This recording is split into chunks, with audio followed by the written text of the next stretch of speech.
அது எது சரியானது அல்லது எது சரியில்லைங்கிறது அது வேத வசனத்தினுடைய அடிப்படையில நான் பின்னால தியானிப்போம். ஆனா ஏதோ ஒரு விதத்துல ஒருவேளை எல்லா திருச்சபைகளை சார்ந்தவங்களா இருந்தாலும் அதுல அவர்களுக்கு ஞானஸ்தானம் கொடுக்கிறார். இதுல இருந்து என்ன தெரியுது? அது ஒரு தேவனுடைய பார்வையில முக்கியமான ஒன்று. ஏன்னா இயேசு கிறிஸ்து சொன்னா சகலருக்கும் ஞானஸ்தானம் கொடுங்கள்னு சொல்லி அவர் கட்டளை கொடுத்து சென்றார்னு சொல்லி நாம் பார்க்கிறோம். மத்தேயு எழுதின சுவிசேஷம் 28ஆம் அதிகாரம் 19வது வசனம். மத்தேயு எழுதின சுவிசேஷம் 28ஆம் அதிகாரம். இது யார் சொல்ல வந்தாங்க?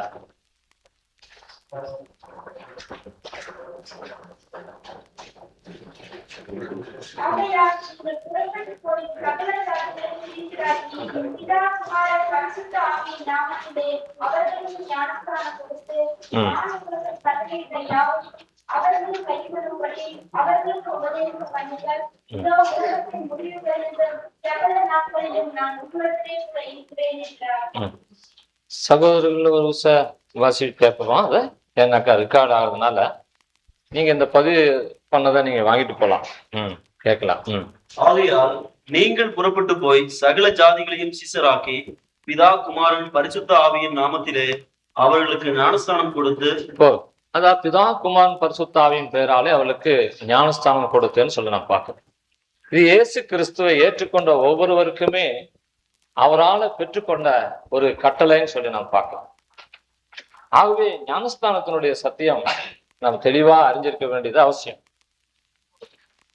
அதுல ஒரு முதல் கேள்வி, இந்த ஞானஸ்தானம் ஒரு சாதாரணப்பட்ட ஒரு மனுஷனால் உண்டானதா அல்லது தேவனால் உண்டானதா? ஏதோ இந்த புதிய நாட்கள்ல புதிய ஏற்பாட்டு காலங்கள்ல யாரோ ஒரு சிலர்னால தெரியாதபடி இது சபைக்குள்ளாக முளைத்து விட்டதா அல்லது பரலோகத்தின் தேவனாலே இது நமக்கு கொடுக்கப்பட்ட ஒரு சத்தியம் தானா? இப்போ யோவான் ஸ்நானகனை குறித்து வேதாந்தம் நம்ம வாசிக்கிறோம். ஆண்டவருடைய வழியை ஆயத்தப்படுத்துகிறவர் அல்லது செவ்வைப்படுத்துகிறவர் கர்த்தர் பின்னால வருகிறார். அவருடைய உபதேசங்களுக்கு முன்னதாக ஜனங்களை ஆயத்தப்படுத்துகிறவர் சொல்லி நம்ம பார்க்கிறோம். அவரை கண்டுகொள்ளும்படியாக, அவரை ஏற்றுக்கொள்ளும்படியாக, இவர்தான் என்று சாட்சி சொல்லும்படியாக அவர் முன்னால வந்தான்னு சொல்லி பார்க்கல, முன்னோடியாக வந்தான்னு சொல்லி நம்ம பார்க்கிறோம். அவருக்கு கிடைத்த வெளிப்பாடுல ஒன்று யோவான் எழுதின சுவிசேஷம் 1ஆம் அதிகாரம் 33வது வசனம். நானும் இவரை அறியாதிருந்தேன், ஆனாலும் ஜலத்தினால் ஞானஸ்தானம் கொடுக்கும்படி என்னை அனுப்பினவர் சொல்லி நம்ம பார்க்கிறோம். யோவான் ஸ்நானகனை அனுப்பினாராம் தேவன். திட்டமாய் ஒரு குடும்பத்தை தெரிந்து கொண்டு சகரியா எலிசபெத் அவருடைய குடும்பத்துல ஒரு யோவான் ஸ்நானகனை தேவன் அனுப்புகிறார். அப்போ ஞானஸ்தானம் கொடுக்கும்படியாக தேவன் அவரை அனுப்பினான்னு சொல்லி நாம் பார்க்கிறோம். ஆகவே இது ஏதோ ஒரு தனிப்பட்ட ஒரு மனுஷனால அல்லது திடீரென்று உள்ளே நுழைந்து கொண்ட ஒரு சடங்காச்சாரம்னு சொல்லுவதற்கு இல்லை. இது பரலோகத்தின் தேவனால திட்டம் அமைக்கப்பட்டு தீர்மானிக்கப்பட்டு இந்த உலகத்திலே கொடுக்கப்பட்ட ஒரு சத்தியம் சொல்லி நான் பார்க்கிறோம். ஆகவே இது தேவ கட்டளைகள்ல ஒன்று அல்லது தேவனுடைய ஆலோசனைகள்ல ஒண்ணுன்னு கூட நம்ம பார்க்கலாம். இது எப்படி தேவனுடைய ஆலோசனைகளை ஒண்ணு நம்ம கண்டுகொள்ளலாம்? அதற்கும் வேதாகமத்தில் இடம் உண்டு. லூக்கா எழுதின சுவிசேஷம் 7ஆம் அதிகாரம் 29-30 வசனங்களை வாசிங்க. யோவானுடைய உபதேசத்தை கேட்ட ஆயக்காரர் முதலான சகல ஜனங்களும் அவனாலே ஞானஸ்தானம் பெற்று தேவன் நீதிபரர் என்று அறிக்கையிட்டார்களாம். இது தேவனால கொடுக்கப்பட்ட சட்டம். தேவனுடைய வலிமைகளை விளங்கிக் கொள்கிறவர்களும் தேவனுடைய வழிமுறைகளை விரும்புகிற ஒரு கூட்டத்தாருக்கும் இது நிச்சயமாய் சொந்தம் உள்ளது. ஆகவே இது தேவனால கொடுக்கப்பட்டதுன்னு சொல்லி நம்ம பார்க்கணும். அப்படி செய்யும் பொழுது அது தேவன் நீதிபரன்னு சொல்லி அந்த கீழ்ப்படுதல் மூலமாய் நாம் அறிக்கை செய்யறோம்னு சொல்லி பார்க்கணும். 30ஆம் வசனத்தை வாசிங்க. பரிசேயரும் நியாயசாஸ்திரிகளுமோ பரிசேயரும் நியாயசாஸ்திரிகளுமோ. பரிசேயர்கள் நியாயசாஸ்திரிகள் வேதங்களை நன்றாய் அறிந்தவர்கள், பாரம்பரியத்திற்காக தங்களை விற்று போட்டவர்கள். கடந்த சில நாட்களா பரிசேயரை குறித்து நம்ம பார்க்கிறோம். இதை தியானிக்கணும்னாக்கா மத்தேயு சுவிசேஷம் 15ஆம் அதிகாரத்துல நீங்க வாசிச்சீங்கன்னாக்கா தங்களுடைய பாரம்பரியங்களினாலே தேவனுடைய கற்பனையை அவமாக்கினார்கள் சொல்லி நம்ம பார்க்கிறோம். தேவனுடைய கற்பனைகளுக்கு கீழ்ப்படுகிறது, தேவனுடைய கற்பனை தானு கண்டுகொள்ளுகிறதோ ஆராய்ந்து பார்ப்பதோ அவர்களுக்கு கூடாத ஒரு காரியமாக இருந்தது. எதை கற்றுக்கொண்டார்களோ அதை பிடித்துக் கொண்டு இதுதான் சொல்லி அவங்க இருந்தாங்க. ஆகவே பாரம்பரியத்தினாலே தேவனுடைய கற்பனைகளை அவமாக்குறவர்கள் சொல்லி பார்க்கிறோம். அப்படிப்பட்ட பரிசேயர் என்ன செய்யறாங்கன்னா தேவனுடைய ஆலோசனையை நியாயசாஸ்திரிகளுமோ அவனாலே ஞானஸ்தானம் பெறாமல் தங்களுக்கு கேடு உண்டாக தேவனுடைய ஆலோசனையை தள்ளிவிட்டார்கள் சொல்லி நாம் பார்க்கிறோம். இது பூலோகத்துல யாரோ ஒரு ஊழியக்காரனுடைய ஆலோசனை அல்ல. இன்னைக்கு அப்படி நினைக்கிறதுனாலதான் அநேகர் நமக்கு எதுக்கு ஒரு ஞானஸ்தானம் அல்லது நான் எடுத்தாயிட்டேன்னு சொல்லி ஒரு சில சுய திருப்திக்குள்ளாக காணப்படுகிறார்கள். நானும் அப்படிப்பட்ட ஒரு சுய திருப்தியில தான் ஆரம்ப நாட்கள்ல இருந்தேன். ஆனால் வேத வெளிச்சம்தான் அல்லது வேதாகமம் தான் என்னுடைய பாரம்பரிய சுபாவத்துல இருந்து நான் சரியான தீர்மானத்துல போகிறேன்னு சொல்லி தவறா நினைத்து கொண்டு இருக்கிற அந்த தவறில் இருந்து என்னை வெளியே கொண்டு வந்தோம். சத்தியத்தை அறிவீர்கள், சத்தியம் உங்களை விடுதலையாகும். சத்தியத்தை அறிந்து கொள்வதற்கு நம்ம இடம் கொடுக்கணும். அப்புறம் எடுக்கிறோம் எடுக்கல அதெல்லாம் ரெண்டாவது விஷயம். நான் கிறிஸ்துவனா இருக்கிறபடினாலே, நான் ஆண்டவருடைய பிள்ளையா இருக்கிறபடினாலே சத்தியத்தை கேட்பதற்கு நான் முதல்ல இடம் கொடுக்கணும். இடம் கொடுக்கும் பொழுது மாத்திரமே தான் நான் எந்த இடங்கள்ல கட்டப்பட்டிருக்கிறேனோ அந்த கட்டுகள் தேவனுடைய சத்தியத்தினால என்ன விடுவிக்கப்படும். அப்ப மாத்திரமே நான் விடுதலையாகிறேன். அதுதான் சத்தியத்தை அறிவீர்கள், சத்தியம் உங்களை விடுதலையாக்கும். யோவான் 8ஆம் அதிகாரம் 32வது வசனத்துல நம்ம வாசிக்கிறோம். சரி, இன்னும் ஒரு சிலருக்கு இப்படி ஒரு கேள்வி வரும். நான் சிறு பிராயத்திலேயே என்னுடைய தாய் தகப்பனாரால் ஆலயத்திற்கு கொண்டு செல்லப்பட்டு நான் ஞானஸ்தானம் பெற்றவன் ஆயிட்டு எனக்கு இனி ஒரு ஞானஸ்தானம் தேவைதானா? வேதத்துல சொல்லி இருக்குது ஒரே ஞானஸ்தானம்னு சொல்லி இருக்குது. ஆகவே எதுக்கு இனி ஒரு ஞானஸ்தானம்? இது சாதாரணமா நம்மளுடைய மனசுல எழக்கூடிய ஒன்றுதான். யாருக்கு இப்படிப்பட்ட சந்தேகங்கள் எழும்பலாம்?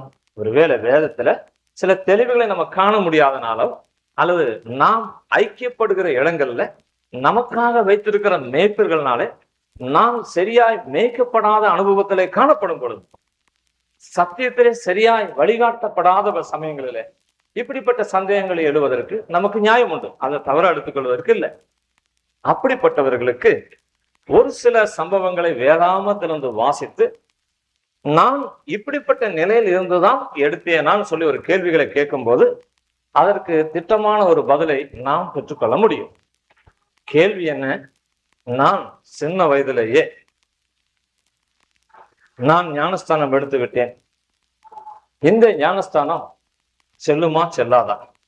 அல்லது இந்த ஞானஸ்தானம் பத்தாதா? வேதாகமத்துல சில வசனங்கள் நான் வாசிப்போம். ஒவ்வொரு வசனத்தை வாசித்து முடித்த பின்பாடு இதன் பிரகாரம் தான் நான் எடுத்தேனான்னு சொல்லி ஒரு கேள்வி கேட்போம். இதன் பிரகாரம் தான் நான் எடுத்தேன் என்று சொன்னால் வேறொரு ஞானஸ்தானம் நமக்கு தேவையில்லை. மத்தேயு எழுதின சுவிசேஷம் 3ஆம் அதிகாரம் 5வது வசனத்தை வாசிங்க. அப்பொழுது எருசலேம் நகரத்தாரும் யூதேயா தேசத்தார் அனைவரும் யோர்தானுக்கு அடுத்த சுற்றுப்புறத்தார் யாவரும் அவனிடத்திற்கு போய் தங்கள் பாவங்களை அறிக்கையிட்டு யோர்தான் நதியில் அவனால் ஞானஸ்தானம் பெற்றார்கள். ஓகே, ஞானஸ்தானம் எடுப்பதற்கு முன்னதாக நடக்கப்படுகிற ஒரு காரியம் என்னன்னு கேட்டீங்கன்னா அவன் பாவங்களை அறிக்கை செய்கிறான்னு சொல்லி பார்க்கலாம். இன்னைக்கு காலையில நம்ம தியானிச்சோம். பாவங்களை அறிக்கை செய்வது என்பது என்ன? மெய்யான மனஸ்தாபத்தினாலே. லூக்கா எழுதின சுவிசேஷம் 18ஆம் அதிகாரம் 13வது வசனத்துல அந்த ஆயக்காரன், அந்த பாவியான மனுஷன் தன்னுடைய மார்பிலை தட்டி கொண்டவனான்னு சொல்லி நம்ம காலையில தியானிச்சோம் இல்லையா? தன் மார்பிலை அடித்துக் கொண்டவனான்னு சொல்லி நம்ம பார்த்தோம் இல்லையா? அப்படின்னு என்ன?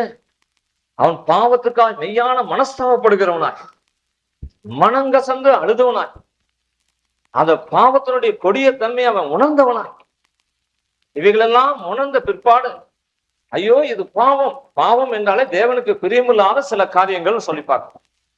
அப்போ தேவனுக்கு விருப்பமில்லாததும் தேவனுக்கு பிரியமில்லாததும் என்னுடைய வாழ்க்கையில இவ்வளவு நாட்களாக ஆட்கொண்டு இருந்தது. ஆகவே அவைகள் எனக்கு வேண்டாம்னு சொல்லி வெறுத்து விட்ட அனுபவத்தோடு கூட தேவனை கிட்டி சேருவது, அதுதான் பாவங்களை அறிக்கை செய்து ஞானஸ்தானம் பெற்றார்கள் சொல்லி நாம் பார்க்கணும். அறிக்கை செய்வதனுடைய அனுபவத்தை குறித்து வேதாகமம் நமக்கு கற்றுக் கொடுக்கிறது. நீதிமொழிகள் புஸ்தகம் 28ஆம் அதிகாரம் 13வது வசனம். நீதிமொழிகள் 28:13. தன் பாவங்களை மறைக்கிறவன் வாழ்வடைய மாட்டான், அவர்களை அறிக்கை செய்து விட்டு விடுகிறவன் எவனோ இரக்கம் பெறுவான். இரக்கம் அவனுக்கு தான். பாவத்தை அறிக்கை செய்வது பெரிய காரியம் அல்ல, பாவ மன்னிப்பை பெற்றுக் கொள்ளுகிற நிச்சயத்தை உடையதான் முக்கியமான காரியம். அந்த பாவ மன்னிப்பினுடைய நிச்சயத்தை பெற்றுக்கொள்ளாதபடி நான் அதான் ஞானஸ்தானத்துக்குள்ளாக கடந்து போவேன்னு சொன்னாக்கா சரியான காரியம் அல்ல. பாவங்களை அறிக்கை செய்கிறவன்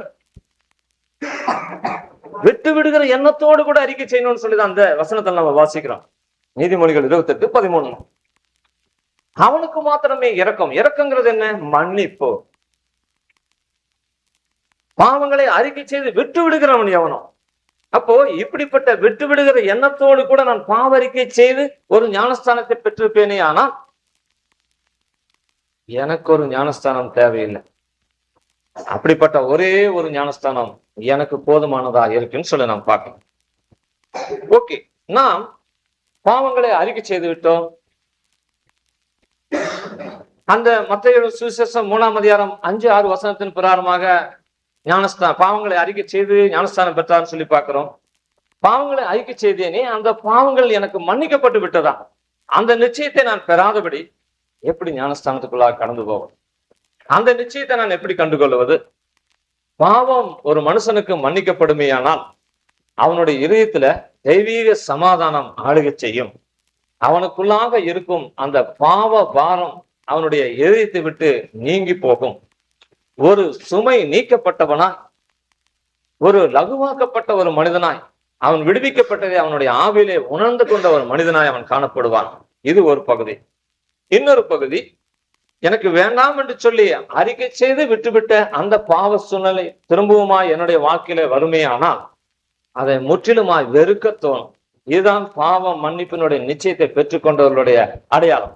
இன்றைக்கு அநேகர் பாவ மன்னிப்பை சொல்லி பாவங்களை அறிக்கை செய்து நான் மன்னிப்பை பெற்றுவிட்டேன், ஆகவே எனக்கு ஞானஸ்தானம் கொடுங்கள்னு சொல்லி ஞானஸ்தானத்தை பெற்றுக் கொள்கிறார்கள். நல்ல காரியம்தான். ஆனா அதே சமயத்துல சில நாட்கள் சென்றதுமே நேரம் போகாத சமயத்துல டிவிகளை ஆன் பண்றாங்க. அந்த சமயத்துல கேபிள் டிவியும் போட்டு வீடுகள்ல சினிமா தியேட்டர் போல ஆக்கி சினிமா பாக்குறாங்களே, இதெல்லாம் எப்படி? சிலர் குடிப்பழக்கங்களை விட்டு விடுகிறார்கள், ஆனா திரும்பவும் மற்றவர்களை கனப்படுத்தும்படியாக அல்ல மற்றவர்களுக்கு எப்படி அவங்க ஏதாவது ஒரு மாதிரி நினைச்சுக்குவாங்களே, பெரிய பெரிய பார்ட்டி இந்த மாதிரி இடங்களை நம்ம போய் கலந்து கொள்ளும் போது அவங்களை கனப்படுத்துவதற்காக அறியாம கொஞ்சம் எடுத்துக்கொள்கிறேன்னு சொல்லாங்க. இதெல்லாம் எப்படி? அவரெல்லாம் ஒருபோதும் மனம் திரும்பவே இல்லைன்னு அர்த்தம். ஏன்னா மனம் திரும்பின ஒரு மனுஷன், நீதிமானாக்கப்பட்ட ஒரு மனுஷன், பரிசுத்தமாக்கப்பட்ட ஒரு மனுஷன் திரும்ப அதை விட்ட அந்த பாவத்தை அவன் தொடுவதற்கோ நினைப்பதற்கோ செய்வதற்கோ அவன் யோசிப்பான். எப்படி நாய் தான் கக்கினதை தின்னுமா போலன்னு சொல்லி நம்ம பார்க்கிறோம் வேதத்துல இல்லையா? அது நாய் தான் செய்யும். நாம் யாராவது வாந்தி பண்ணதை மறுபடியும் திரும்பி எடுத்துக்கொள்வோமா? வேண்டாம் என்று தூக்கி எறிந்து குப்பை தொட்டியில போட்ட இலையிலிருந்து அருமையான பதார்த்தம் சொல்லி எடுத்து சாப்பிடுவோமா? அப்படி செய்வோமே. ஆனால் நாம் புத்தி இல்லாதவர்கள் தான். ஆகவே சரியான பாவ மன்னிப்பின் நிச்சயத்தை பெற்றுக்கொண்ட பிற்பாடுதான் ஞானஸ்தானம் நமக்கு தேவை. ஆகவே குழந்தையிலே நான் எடுத்து விட்டேனே, எனக்கு இனியொரு ஞானஸ்தானம் தேவையா என்று சொல்லி கேட்கிறவர்களுக்கு இது ஒரு கேள்வி. இப்படி நான் பாவங்களை அறிக்கை செய்து நான் விட்டு இருப்பேனே, ஆனால் அல்லது விட்டுவிட்ட எண்ணத்தோடு கூட பாவ மன்னிப்பின் நிச்சயத்தை பெற்ற நிலையிலே நான் ஞானஸ்தானம் எடுத்திருப்பேனே, ஆனால் எனக்கு வேறொரு ஞானஸ்தானம் வேண்டிய அவசியமே இல்லை. அடுத்த ஒரு பகுதி மத்தேயு சுவிசேஷம் 28ஆம் அதிகாரம் 19வது வசனம். ஆகையால் ஆ, நீங்கள் புறப்பட்டு போய் சகல ஜாதிகளையும் சீஷராக்கி பிதா குமாரன் பரிசுத்த ஆவியின் நாமத்திலே அவர்களுக்கு ஞானஸ்தானம் கொடுத்து. இங்கு இரண்டாவது ஒரு காரியத்தை நாம் பார்க்கிறோம். சீசன் ஆக்கு, அப்புறம் ஞானஸ்தானம் கொடு என்ற சத்தியத்தை நாம் அங்க பார்க்கிறோம். இது இயேசு கிறிஸ்துவனுடைய கட்டளை. இன்றைக்கு ஒருவேளை இவங்க சபையை விட்டு போய் விடுவார்களோ, அல்லது இந்த ஐக்கியத்தை விட்டு, இந்த சமுதாயத்தை விட்டு, கிறிஸ்துவ சமுதாயம் விட்டு போய் விடுவார்களோ, சில காரியங்களுக்காக ஒருவேளை மற்றவர்கள் அப்படி சிறு பிராயத்துல கொடுக்கிறார்களோ நம்ம தெரியல. ஆனா வேதத்துல அதுக்கு இடம் இல்லை. நீ முதல்ல அவனை சீசராக்கு, அதற்கப்புறம் நீ ஞானஸ்தானம் பெற்றுக்கொள்ள, அல்லது நீ கொடுன்னு சொல்ற. சீசன் என்பதனுடைய அர்த்தம் என்ன? கீழ்ப்படியும்படியாக ஒருவரிடத்தில் கற்றுக்கொள்ள தன்னை ஒப்பு கொடுக்கப்பட்டவன் அர்த்தம். அப்படின்னா சீசன்னாக்கா அது யார் குருங்கிறதையும் அறிஞ்சிருக்கும். யார் குருங்கிறத அறிஞ்சவன் தான் சீசன். இப்போ இங்க நம்ம மத்தியில ஒரு எஸ்தர் பாப்பா இருக்கு, அல்லது ஸ்டீவன் இருக்குது, 2 குழந்தைகள் இருக்குது. நீ ஏசப்பாவுக்கு சீசராயினாக்கா அதுக்கு என்ன சொல்லும்? அது என்ன தெரியும்? அதுக்கு ஆமானும் ஆமானும், இல்லைன்னா இல்லைன்னா, அவ்வளவுதான். ஒரு 20 வருஷம் கழிச்சு அதுக்கப்புறம் ஏமா நீ சீசராகன்னு சொன்னதும் ஆமான்னு சொன்னியே, அதனாலதான் உனக்கு ஞானஸ்தானம் கொடுத்தேன், அது எப்ப சொன்ன ஏது எனக்கே தெரியாதுன்னு அதை சொல்லும். ஏன் அதை விளங்கி கொள்ளுகிற ஒரு பக்குவம் அதற்கு இல்லை. அது ஒரு குழந்தை பிராயம். ஆகவே இங்க நம்ம என்ன பார்க்கிறோம்? சீசன் ஆக்கி ஞானஸ்தானம் கொடுன்னு சொல்லி நாம் பார்க்கிறோம். சீசன் போது அவன் குருவை பத்தி அறிந்தவனா இருக்கணும். யார் குரு? இயேசு கிறிஸ்து சொன்னார், நானே குரு, உங்களை யாரையும் நீங்கள் குரு என்று சொல்லாதீர்கள் சொன்னார். இந்த சத்தியத்தை விளங்கிக் கொள்ளாதனாலதான் அநேகர்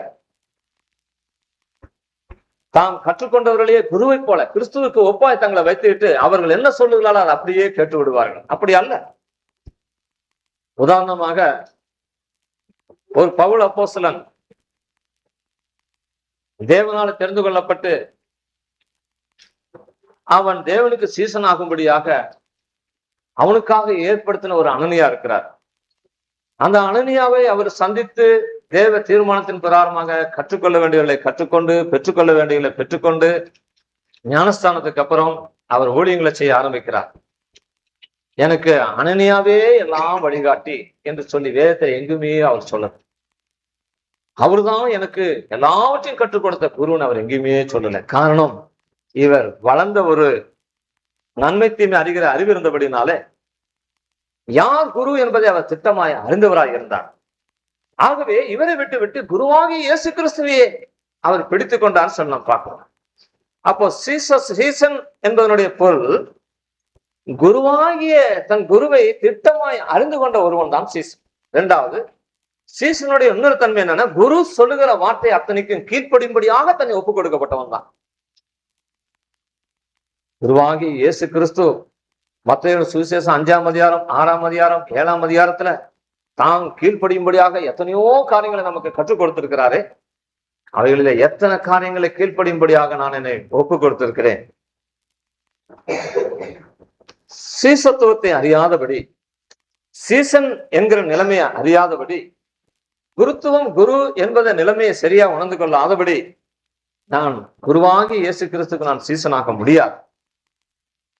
குருவனுடைய உபதேசம், குருவனுடைய எதிர்பார்ப்பு, குருவனுடைய ஒவ்வொரு அசைவுகளையும் புரிந்து கொண்டவன் தான் சிஷ்யன். ஆகவே சீசராக்கி பிதா குமாரன் பரிசுத்த ஆவியின் பெயராலே அவர்களுக்கு ஞானஸ்தானம் கொடுத்து, அதுக்கப்புறம் என்னுடைய உபதேசத்தை அவர்களுக்கு சொல்லுங்கன்னு சொல்லி 20வது வசனத்தில் நம்ம வாசிக்கிறோம்.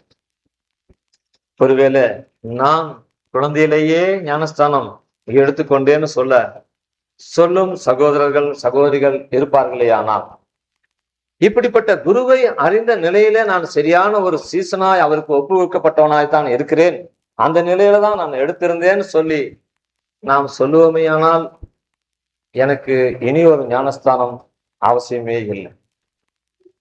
இது 2வது காரியம். 3வது, அப்போஸ்தலர் நடவடிக்கைகள் 2ஆம் அதிகாரம் 7 வசனங்களை வாசிங்க. இதை அவர்கள் கேட்ட பொழுது ம், இருதயத்திலே குத்தப்பட்டவர்களாகி ம், பேதுருவையும் மற்ற அப்போஸ்தலரையும் பார்த்து, ம். சகோதரரே, நாங்கள் என்ன செய்ய வேண்டும் என்றார்கள். அடுத்தது. பேதுரு அவர்களை நோக்கி, நீங்கள் மனம் திரும்பி ஒவ்வொருவரும் பாவ மன்னிப்புக்கென்று இயேசு கிறிஸ்துவின் நாமத்தினாலே ஞானஸ்தானம் பெற்றுக்கொள்ளுங்கள். அப்பொழுது பரிசுத்த ஆவியின் வரத்தை பெறுவீர்கள். வாக்குத்தத்தமானது உங்களுக்கும் உங்கள் பிள்ளைகளுக்கும் நம்முடைய தேவனாய கர்த்தர் வரவழைக்கும் தூரத்தில் உள்ள யாவருக்கும் உண்டாயிருக்கிறது என்று சொல்லி, ம். இன்னும் அநேக வார்த்தைகளாலும் சாட்சி கூறி, மாறுபாடுள்ள இந்த சந்ததியை விட்டு விலகி உங்களை ரட்சித்துக் கொள்ளுங்கள் என்று புத்தி சொன்னான். இங்கே சொல்லப்படுகிற வார்த்தையில பார்க்கிறோம், மனம் திரும்பி நீ பாவ மன்னிப்பை பெற்று பாவ மன்னிப்புக்காக நீ ஞானஸ்தானத்தை பெற்றுக்கொள். மனம் திரும்பணும். மனம் திரும்புதல்னா என்னன்னு இப்ப அந்த குழந்தையை கூப்பிட்டு கேளுங்க, நீ மனம் திரும்பு அப்படின்னா என்னன்னு தெரியாத அது மேலையும் பார்க்கும். வேதத்துல நன்மை தீமை அறிகிற ஒரு அறிவுன்னு சொல்லி வேதத்துல நம்ம வாசிக்கிறோம். கிறிஸ்துவையே குறித்து சொல்லும் போது கூட ஏசாயாவின் புஸ்தகம் 7ஆம் அதிகாரம் 15வது வசனம்னு நினைக்கிறேன். அவர் நன்மை தீமை அறிகிற அறிவு வரும் வரை வெண்ணையும் தேனும் சாப்பிட்டார்னு நினைக்கிறேன். அப்படிதான் போட்டிருக்கா? தீமையை வெறுத்து தீமையை வெறுத்து நன்மையை தெரிந்து கொள்ள அறியும் வயது மட்டும். அறியும் வயது, அப்படி ஒரு வயது இருக்கு. தீமையை வெறுக்கும் அனுபவம், தீமையை வெறுத்து நன்மையை விரும்பக்கூடிய ஒரு அனுபவம், நன்மை எது தீமை எது என்று பகுத்தறியக்கூடிய ஒரு அனுபவம், ஒரு பிராயம் சொல்லி பார்க்கிறோம். இதுதான் மனம் திரும்புதலுக்கு உண்டாயிருக்கிற ஒரு ஸ்டேஜ், ஒரு ஸ்தானம், ஒரு அந்தஸ்து. மனம் திரும்பி நீங்கள் பாவ மன்னிப்புக்கென்று நீங்கள் ஞானஸ்தானத்தை பெற்றுக்கொள்ளுங்கள். சும்மா ஞானஸ்தானம் பெறாதீர்கள். ஆவியானவர் ஒரு வார்த்தையை வேதாமத்துல நமக்கு ஆலோசனைக்காக கொடுப்பாரே, ஆனால் அதுல மிகுந்த அர்த்தமும் ஆழங்களும் அந்த வசனத்தையே அலங்கரிக்கக்கூடியதாகவும் ஒன்றாக இருக்கும். அதை நம்ம விட்டு விடவே கூடாது. ஆகவே அந்த மனம் திரும்பிங்கிற வார்த்தை தான் நமக்கு ரொம்ப முக்கியமான காரியம். ஒரு காலத்துல இப்ப எரேமியாவின் புஸ்தகம் 32ஆம் அதிகாரத்துல 33வது வசனத்தை வாசிங்க. எரேமியா 32:33. முகத்தை அல்ல முதுகையே எனக்கு காட்டினார்கள். அப்படின்னா என்ன? என்னுடைய முகம் கர்த்தரை நோக்கி அல்ல, என்னுடைய முகம் உலகத்தை நோக்கி இருந்தது. என்னுடைய முதுகோ கர்த்தருடைய முகத்துக்கு பின்னாக, அல்லது அவருடைய முகம் பார்க்கும் விதமா என்னுடைய முதுகு இருந்ததுன்னு சொல்லி நான் பார்க்கலாம். இப்ப நான் நின்று கொண்டிருக்கேன்னு அந்த மாதிரி எனக்கு பின்னால சிலுவை இருக்கு, எனக்கு முன்னால உலகம் இருக்குது. அது போல ஏன் என்னுடைய முதுகு கர்த்தர் பக்கமாக திருப்பி என்னுடைய முகங்களை அல்லது என்னுடைய முகத்தை உலகத்திற்கு பிராரமாத்திற்கு, என்னுடைய இருதயம் உலகத்துக்குள்ளாக இருக்கிறபடினால், என்னுடைய இருதயமும் அதனுடைய எண்ணங்களும் உலகத்தை வாஞ்சிக்கிறபடினால, என்னுடைய மனசு உலகத்துக்குள்ளாக லைட் இருக்கிறபடினால், எப்பவுமே உலகத்தை பார்க்கிறவனாவே இருக்காங்க. எப்பவாச்சும் ஒரு சமயத்துக்கு இப்படி திரும்பி பார்க்கிற அனுபவம். அப்படிதான் இன்னைக்கு அநேக கிறிஸ்தவர்கள் இருக்கிறாங்க. சிலர் பண்டிகை கிறிஸ்தவர்கள் சொல்லணும் இல்லையா? இப்ப வர நாட்கள்ல வரப்போகுது கிறிஸ்துமஸுக்கு பாருங்களேன் எவ்வளவு கூட்டம் வரும்னு சொல்லி. இங்க மாத்திரம் இல்லை, எல்லா ஆலயங்களையும் பாருங்க, எங்க ஜெப கூட்டங்கள் நடந்தாலும் சரி பாருங்க. அன்னைக்கு ஏன் அவங்க விசேஷ விதமான ஒரு இடங்களை செலக்ட் பண்ணாங்க தெரியுங்களா? அன்னைக்கு நிறைய கூட்டங்கள் வருவார். அந்த வருஷம் முழுவதும் வராதவர்கள் தான் வருவார். பண்டிகை கிறிஸ்தவர்கள் அந்த வருஷம் முழுவதும் தாபோஜனம் எடுக்காதவர்கள் தான் அன்னைக்கு வந்து எடுத்துருவாங்க. மாய்மலமான கிறிஸ்தவர்கள் இல்லையா? தங்களையே ஏமாற்றிக் கொள்ளுகிற கிறிஸ்தவர்கள், மனம் திரும்பாதவர்கள். மனம் திரும்பினவர்களுடைய வாழ்க்கையே வேற, மறுபடியும் பிறந்தவனுடைய அனுபவமே வேறுன்னு சொல்லி வேதத்தில் நாம் வாசிக்கிறோம் இல்லையா? மறுபடியும் பிறந்தவனுடைய அனுபவம் காற்றானது ஒரு புறத்திலே துவங்கி இன்னொரு பக்கத்திலே போவதை போல, அதை யாரும் அறியாமல் இருக்கிறது போல, அதனுடைய காரியங்களை விளங்கிக் கொள்ளவே முடியாதான். யாருக்கு விளங்கிக் கொள்ள முடியாது தெரியுங்களா? மனம் திரும்பாதவனுக்கும் மறுபடியும் பிறக்காதவனுக்கும் தான் அது விளங்கிக் கொள்ளவே முடியாது. ஆனா இங்க வேதத்துல மனம் திரும்பி பாவ மன்னிப்புக்கென்று நீ ஞானஸ்தானத்தை பெற்றுக்கொள்ளுன்னு சொல்லி நாம் பார்க்கலாம். அப்படியா இருந்ததுன்னா என்ன? என்னுடைய முகத்தை அப்படியே திருப்பி கர்த்தராகிய இயேசு கிறிஸ்துவுக்கு நேரா, கல்வாரியில 3 ஆணில 6 மணினே தொங்கினதற்கு நேரா என்னுடைய முகத்தை திருப்பி, என்னுடைய முதுகை இவ்வளவு காலமாய் எதுக்கு நேரா திருப்பினேனோ அதை அப்படியே திருப்பி உலகத்துக்கு நேரா திருப்பி விடுவது. இதுதான் மனம் திரும்புதல். என்னுடைய மனம் திரும்புதல் எப்படி இருக்குதோ அப்படிதான் என்னுடைய சரீரத்தினுடைய கிரியைகளும் காணப்படும் சொல்லி பார்க்கணும். இப்போ மனம் திரும்பாத பட்சத்துல நம்ம எப்படி இருந்திருப்போம்? அதிகமா வேத வாசிக்க மாட்டோம், அல்லது வேத வாசிப்பு உள்ள இடங்களுக்கு நாம் செல்ல மாட்டோம். இப்படி ஆவிக்குரிய கூட்டங்களை நம்ம பங்கு பெற மாட்டோம். சினிமா பார்ப்பதில் நம்ம நேரங்களை செலவு பண்ணுவோம். உலகத்துல ஜீவிக்கிற பிள்ளைகளோடு கூட நம்ம நேரங்களை செலவு பண்ணுவோம். சினிமாவும் சினிமா பாடல்களும் கேட்கறவங்களோடு கூட நம்முடைய ஐக்கியம் இருக்கும். இங்கிலீஷ்ல ஒரு பழமொழி சொல்லுவார், tell your friends I will tell about you அப்படின்னுவான். உன்னுடைய நண்பர்களை சொல், நான் உன்னை பற்றி நான் சொல்லி விடுகிறேன்னு சொல்லுவார். அது எவ்வளவு உண்மையான வார்த்தை. அப்போ இது மனம் திரும்பாதபடினாலே உலகத்தால் ஜீவிக்கிறத போல அதாவது பிரசங்கினுடைய புஸ்தகம் 11ஆம் அதிகாரத்துல கடைசி 3 வசனத்தை நம்ம வாசிக்கிறோம் இல்லையா? மாமிசமும் மனசும் விரும்பினைகளை செய்யும்படியாக என்னுடைய மனம் போன போக்கிலே போய்கொண்டிருந்தா இல்லையா, அந்த ஒரு பிராயம் சொல்லிப்பாங்க, அந்த ஒரு நிலைமை, அந்த ஒரு சுபாவம் சொல்லி பார்க்கிறோம். அடுத்தவங்களை பத்தி கோல் சொல்றதோ, அடுத்தவங்களுடைய காரியங்களை கேட்கறதுல தீவிரிக்கிறதோ, இப்படி பல காரியங்களை தங்களை விற்று போட்டவர்கள், உலகத்தாரை போல நம்ம காணப்படுகிறவர்கள், வேறு பிரிக்கப்படாத அனுபவத்தில் இருக்கிறவர்கள், இந்த உலகத்துல என்னுடைய மனசை முற்றிலுமாய் வைத்து விட்ட அனுபவம், இதுதான் மனம் திரும்பாத ஒரு நிலை. இப்போ என்ன செய்யறேன், அங்க உலகத்திலிருந்து என்னுடைய மனசை திருப்பி கொண்டு வாங்க, போதும் இந்த உலகத்தினுடைய வாழ்க்கை. இதை பேதுரு சொல்லும் போது ரொம்ப அழகா சொல்லுவார். 1 பேதுரு 4ஆம் அதிகாரம் 1, 2, 3 வசனங்கள் நினைக்கிறேன். 1 பேதுரு 4ஆம் அதிகாரம் 1, 2, 3 வசனங்க. இப்படி இருக்க கிறிஸ்து நமக்காக மாம்சத்திலே பாடுபட்டபடியால் நீங்களும் அப்படிப்பட்ட சிந்தையை ஆயுதமாக தரித்துக் கொள்ளுங்கள். ஒரு காலத்துல எப்படியோ இருந்துட்டோம், மனம் திரும்பாத வாழ்க்கை. இப்போ நீங்க கிறிஸ்துவின் அப்படிப்பட்ட சிந்தையை ஆயுதமாக தரித்துக் கொள்ளுங்கள் சொல்லி பாக்குறோம். மாமிசத்திலே பாடுபட்டபடியால் நீங்களும் அப்படிப்பட்ட சிந்தையை ஆயுதமாக தரித்துக் கொள்ளுங்க. அதனுடைய விளக்கம் என்னன்னு சொல்லி 2ஆவது வசனத்தை வாசிங்க. ஏனென்றால் மாம்சத்தில் பாடுபடுகிறவன் இனி மாம்சத்தில் இருக்கும் காலம் வரைக்கும் மனுஷருடைய இச்சைகளின்படி பிழைக்காமல் தேவனுடைய சித்தத்தின்படி பிழைக்கத்தக்கதாய் பாவங்களை விட்டு ஓய்ந்திருப்பான். பாவங்களை விட்டு ஓய்ந்திருப்பான். பாவங்களை விட்டு ஓய்ந்திருப்பான். 3ஆவது வசனம் பாருங்க. சென்ற வாழ்நாட்காலத்திலே நாம் புறஜாதிகளுடைய இஷ்டத்தின்படி நடந்து கொண்டது போதும். இதுதான் மனம் திரும்பாத வாழ்க்கை. புறஜாதியார்களுடைய இஷ்டம், தேவனை ஏற்றுக்கொள்ளாத பக்தி மார்க்க அல்லாத பக்தியற்ற ஜனங்களோடு கூட ஐக்கியப்படுகிற கிறிஸ்தவர்கள். அவன் கிறிஸ்துவன், சினிமா தியேட்டர்ல பார்க்கலாம். அவன் கிறிஸ்துவன், சினிமா பாடல பாடுவான். கிறிஸ்துவன், சினிமா தியேட்டர்ல அவனை பார்க்கலாம். எல்லா இடங்களையும் அவனை பார்க்கலாம். அவன் கிறிஸ்துவன், சிகரெட் பண்ணுவான், குடிப்பான். அவன் கிறிஸ்துவன், ரகசியமாவோ பகிரங்கமாவோ குடிக்கிற பழக்கம், சாராயங்களை குடிக்கிற பழக்கம், மதுபானங்களை அருந்துகிற பழக்கம், இதெல்லாம் இருக்கும். இதெல்லாம் புறஜாதியார்கள் வாழ்ந்த வாழ்க்கை. அது போதுங்கிறார். இதுதான் மனம் திரும்பப்பட்ட வாழ்க்கையினுடைய அர்த்தம். வாசிங்க. போதும். சென்ற வாழ்நாட்காலத்திலே நாம் புறஜாதிகளுடைய இஷ்டத்தின்படி நடந்து கொண்டது போதும். அப்பொழுது நாம் காம விகாரத்தையும் துர்ச்சைகளையும் நடப்பித்து மதுபானம் பண்ணி களியாட்டு செய்து வெறி கொண்டு அருவருப்பான விக்கிர ஆராதனை செய்து வந்தோம். இப்படிப்பட்ட காரியங்கள் மனம் திரும்பாதவனுடைய வாழ்க்கை. அவன் மனம் விரும்பினபடி வாழ்ந்தவன். இப்போ அப்படி இல்லை.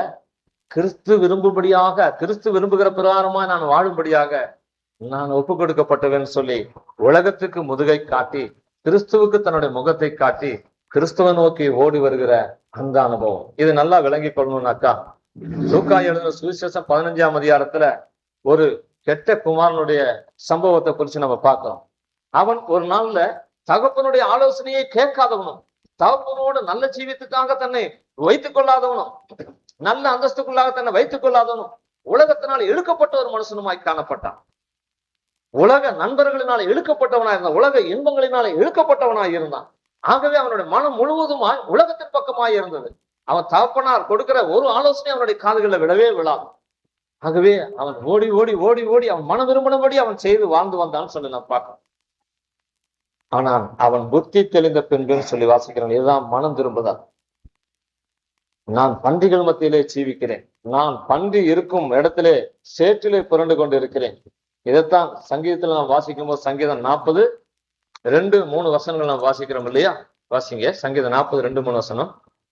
உளையான சேற்றிலும் பயங்கரமான குழியிலும் இருந்து என்னை தூக்கி எடுத்து அப்படின்னா நான் எங்க இருந்து கொண்டு இருந்தேன்? என் மனம் திரும்பாத வாழ்க்கையிலே ஒரு மனுஷன் மனம் திரும்பாதவனா இருக்கும் பட்சத்தில் அவன் கிறிஸ்தவனா இருக்கலாம். அவன் எந்த சபைக்கு வேணாலும் போல, அதை பத்தி பிரச்சனையே இல்லை. ஆனா மனம் திரும்பாத பட்சத்தில் அவன் சேற்றில கிடக்கிற ஒரு மனிதன். ஆகவே மனம் திரும்பி பாவ மன்னிப்புக்கென்று ஞானஸ்தானத்தை நீங்கள் பெற்றுக்கொள்ளுங்கள்னு சொல்லி பார்க்கிறோம். ஒருவேளை சிறு பிராயத்திலேயே நான் ஞானஸ்தானம் எடுத்து விட்டேனே, எனக்கு இனி ஒரு ஞானஸ்தானம் தேவைதானா என்று என் மனசுக்குள்ளாக சொல்லிக் கொள்கிறவர்களுக்கு இப்படிப்பட்ட மனம் திரும்புதலோடு கூட நான் ஞானஸ்தானம் எடுத்தது உண்டு. அது எனக்கு சரியானதுதான் சொல்லுவோமே. ஆனால் வேறொரு ஞானஸ்தானம் நமக்கு தேவையே இல்லை. இல்லாவிட்டால் நிச்சயமாய் தீமையை வெறுத்து நன்மையை அறிகிற அறிவு வந்ததும் ஞானஸ்தானுக்கு அடுத்த சத்தியங்கள் என்ன ஆண்டவரே? யோவான் ஸ்நானன் வழியை செவைப்படுத்தும்படியாக ஆயத்தப்படுத்தும்படியாக வந்தாரே, அவருடைய நோக்கமும் அதில் உன்னுடைய நோக்கமும் என்ன ஆண்டவரே? இவைகளை எனக்கு விலைக்கு காட்டுங்கன்னு சொல்லி தேவ சமூகத்துல உட்காருவோம். தேவன் நமக்கு காட்டுவார். ஏன்னா நான் உன் மீது கண்ணை வைத்து நான் உனக்கு ஆலோசனைக்கு சொல்லுகிற கர்த்தன்னு சொல்லலாம். வேதத்துல வாசிக்கிறோம் இல்லையா? அவர் நமக்கு ஆலோசனை சொல்லும்படியாக இடம் கொடுக்கும் பொழுது மாத்திரமே ஆலோசனை தருவார். அதல்லாதபடி ஒன்று மரியாத இடத்துல போய் நம்ம ஆலோசனை கேட்போம். இப்ப இந்த சத்தியத்தை விளங்கி கொள்ளாத இடத்துல போய் நம்ம ஆலோசனை கேட்ட என்ன சொல்லுவோம்?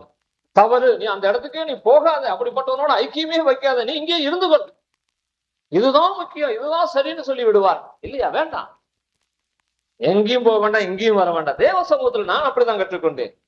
நான் எங்கேயும் ஓடி போய் கற்றுக்கொள்ளல. ஆண்டவரே சத்தியம் வழங்கணும், அவ்வளவுதான். நீங்க எனக்கு கற்றுத்தாங்க, அவ்வளவுதான். நான் உட்கார்ற தாப்பனே எனக்கு கற்றுத்தாங்க, தேவனை கற்றுக் கொடுக்கிறார். அது வேதத்துல சொல்லி இருக்கு.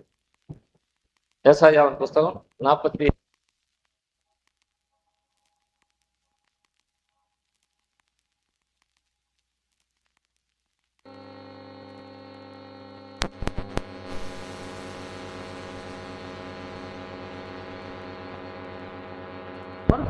கர்த்தர் சொல்லுகிற வார்த்தை என்னப்பா?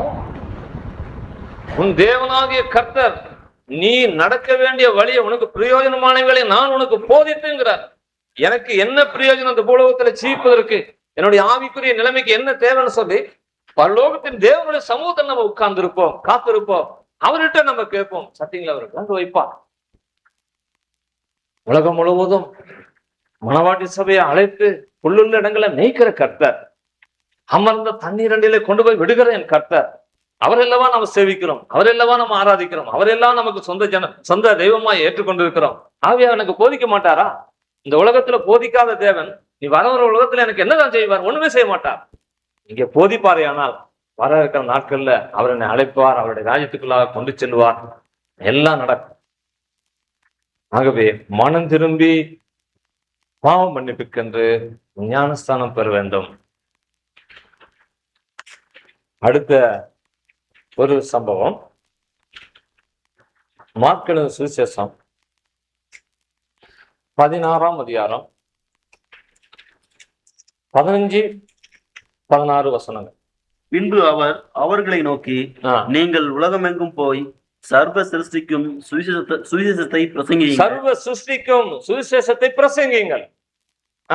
விசுவாசம் உள்ளவனாகி ஞானஸ்தானம் பெற்றவன் ரட்சிக்கப்படுவான். விசுவாசம் உள்ளவனாகி ஞானஸ்தானம் பெற்றவன் ரட்சிக்கப்படுவான்.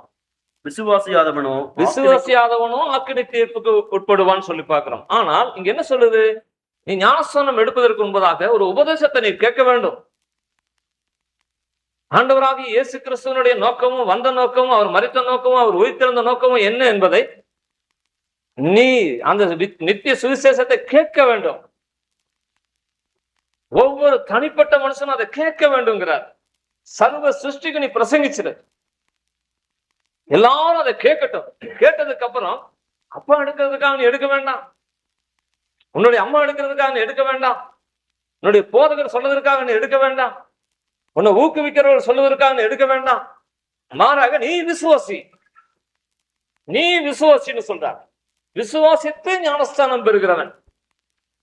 ஒரு முறை 2 பேரு எங்க வீட்டுல வந்து ஞானஸ்தானத்துக்காக தங்களை ஒப்பு கொடுத்து விட்டோம்னு சொல்லி நாங்க ஞானஸ்தானம் எடுக்க விரும்புகிறோம்னு சொன்னாங்க. அப்ப அவங்கள கேட்டேன், நீங்க எதற்காக ஞானஸ்தானம் எடுக்கிறீங்கன்னு ஒரு கேள்வி கேட்டேன். அப்போ அவங்க சொன்னாங்க, நாங்க ஆண்டவருடைய ஆசீர்வாதத்தை பெற்றுக்கொள்ளணுங்கிறதுக்காக, ஆண்டவருடைய ராஜ்யத்துக்குள்ளாக போகணுங்கிறதுக்காக, நாங்க நல்லா அந்த உலகத்துல ஜீவிக்கணுங்கிறதுக்காக நாங்க ஞானஸ்தானம் எடுக்கணும் அப்படின்னா. நாங்க இன்னும் அதுக்காக ஞானஸ்தானம் இல்லை, வேதத்துல அதுக்காக ஞானஸ்தானம் கொடுக்கறது இல்லை. நீ ஆசீர்வாதமா இருக்கிறதுக்கு அல்ல ஞானஸ்தானம். உன்னுடைய பாவங்கள் மன்னிக்கப்பட்டதற்காக ஞானஸ்தானம். உன்னுடைய பாவங்கள் மன்னிக்கப்பட்டு அதனுடைய வெளியடையாளமாக நான் ஞானஸ்தானம் சொல்லி நான் பார்க்கிறோம். ஆகவே ஞானஸ்தானுக்கு அடுத்த காரியங்களை நான் உங்களுக்கு 2 பிரிவா பிரிச்சு நான் சொல்றேன். இன்னைக்கு ஒரு நாள் வாங்க, அடுத்த ஒரு நாள் வாங்க, அதுக்கப்புறம் நம்ம ஞானஸ்தானத்துக்கு உங்களை ஒப்பு கொடுத்ததுக்கு அப்புறம் நம்ம ஞானஸ்தானம் கொடுப்போம்னு சொன்னோம்.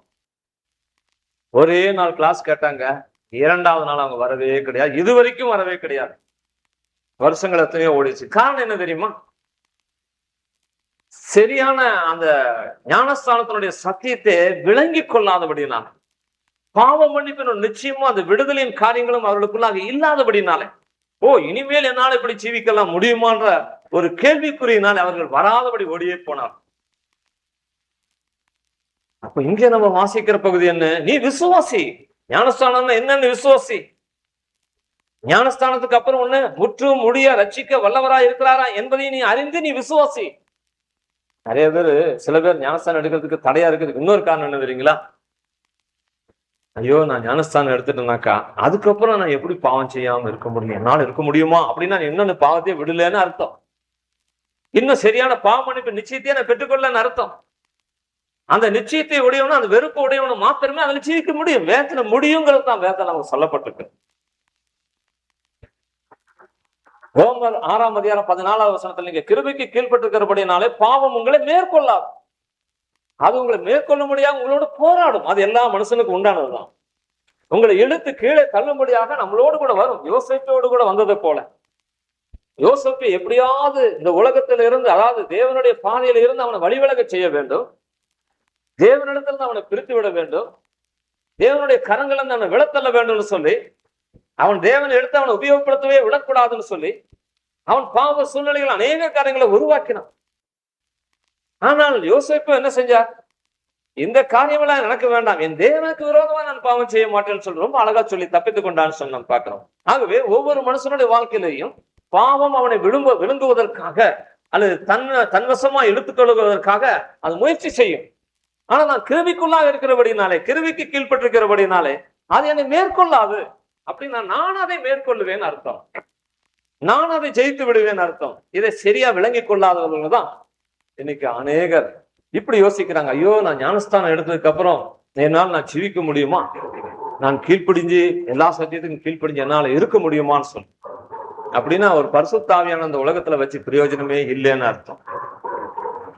ஒரு பரிசுத்த ஆவியான நம்மளை கரங்களை பிடிச்சு அவர் வழி நடத்தி கொண்டு போவான்னு அந்த நிச்சயமே இல்லை. அப்படின்னு நம்ம எந்த சர்ச்சுக்கும் போக வேண்டிய அவசியமே இல்லை. இந்த நிச்சயமே இல்லைன்னா சும்மா எதுக்கு போகணும்? பாரம்பரியத்துக்காக சும்மா என்ன பெயரளவுல நம்ம எதுக்காக போயிட்டு வரணும்? கடனை கழிக்கிறது போல நம்ம எதுக்காக போயிட்டு வரணும்? நானும் ஒரு கிறிஸ்தவன் காட்டிக்கொள்வதற்காக எதுக்காக போகணும்? யாருக்குமே லாபம் இல்லை. கர்த்தருக்கும் லாபம் இல்லை, உங்களுக்கும் லாபம் இல்லை, போற எனக்கும் லாபம் இல்லை, யாருக்குமே லாபம் இல்லை. இப்படியே ஓடி ஓடி ஆண்டோடைய வருகையில நான் கைவிடப்படுவேன்.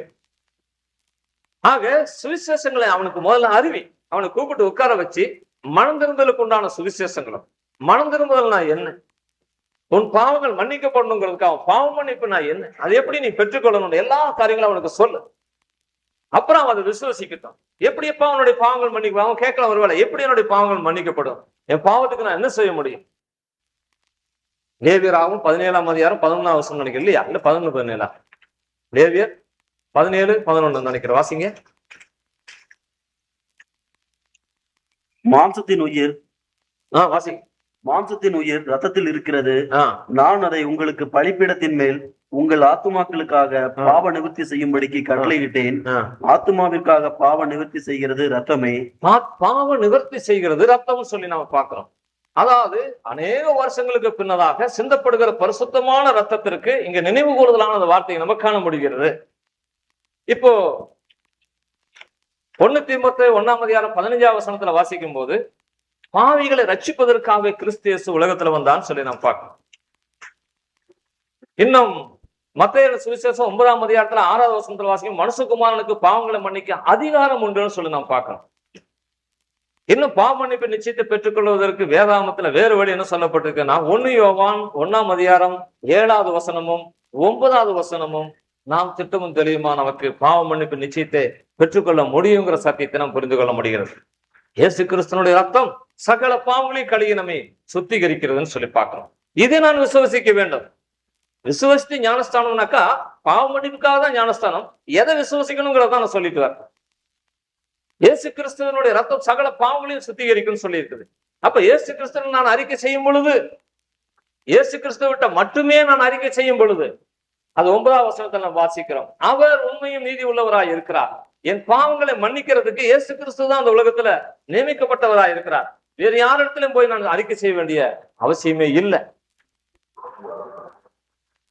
அவர்களுடைய பாவங்களிலிருந்து அவர்கள் விடுதலையாக முடியாதவர்களா இருக்கிறவர்கிட்ட போய் நான் அறிக்கை செய்து என்ன பிரயோஜனம்? ஒரு பாவமும் செய்யாதவராகிய கிறிஸ்துவிட்ட சொல்லும் பொழுது மாத்திரமே அவர் பாவங்களை மன்னிக்கிறவராக இருக்கிறார் சொல்லிப்பாங்க. இன்னொரு விதத்துல 1 பேதுரு 2ஆம் அதிகாரம் 24வது வசனத்துல என்னுடைய பாவங்களை எல்லாம் அவருடைய சரீரத்துல சிலுவையில சுமந்து தீர்த்தான்னு சொல்லி நாம் பார்க்கணும். இவைகளை நான் விசுவசிக்கும் பொழுது பூர்ணமான ஒரு பாவ மன்னிப்பின் நிச்சயத்தை நான் பெற்றுக்கொள்ளுகிறேன். இப்படிப்பட்ட விசுவாசத்தோடு கூட சத்தியங்களை விளங்கி கொண்டு விசுவசித்து நான் ஞானஸ்தானம் எடுத்திருப்பேனே, ஆனால் என்னுடைய குழந்தை ஞானஸ்தானம் எனக்கு செல்லும். ஒருவேளை இவைகளெல்லாம் அறியாத விதத்துல புரியாத விதத்துல என்னை கொண்டு போய் கொடுத்து விட்டார்கள் என்று சொல்லுவோமே, ஆனால் அது நிச்சயமாய் ஞானஸ்தானத்துக்கு செல்லவே செல்லாது. இன்னும் ஞானஸ்தானத்துல ஆழமான காரியங்கள் உண்டு. அதை நான் நம்ப வேண்டும், அதை நான் விசுவசிக்க வேண்டும், அந்த அனுபவம் எனக்குள்ளாக இருக்க வேண்டும். அது என்ன ஞானஸ்தானம்னா? சும்மா ஏதோ பேர் வைக்கிறது அல்ல ஞானஸ்தானம். பேர் இயேசு கிறிஸ்துக்கு 8ஆம் நாள் பேரை தான் வச்சாங்க, ஞானஸ்தானம் கொடுக்கல. இயேசு கிறிஸ்து ஞானஸ்தானம் எடுக்கும் பொழுது ஏறக்குறைய அவருக்கு 30 வயதாக இருந்ததுன்னு சொல்லி நாம் பார்க்கிறோம். இயேசு கிறிஸ்துக்கு சின்ன வயசுல ஞானஸ்தானம் கொடுக்கல. இயேசு கிறிஸ்துக்கு பேர் வைக்க முடியாதான் அழைத்து கொண்டு போனார்கள். ஆனா இந்த நாட்கள்ல நம்ம பேர் வைக்கிறதே ஞானஸ்தானம் என்று சொல்லி விடுகிறோம். நாம் அல்ல.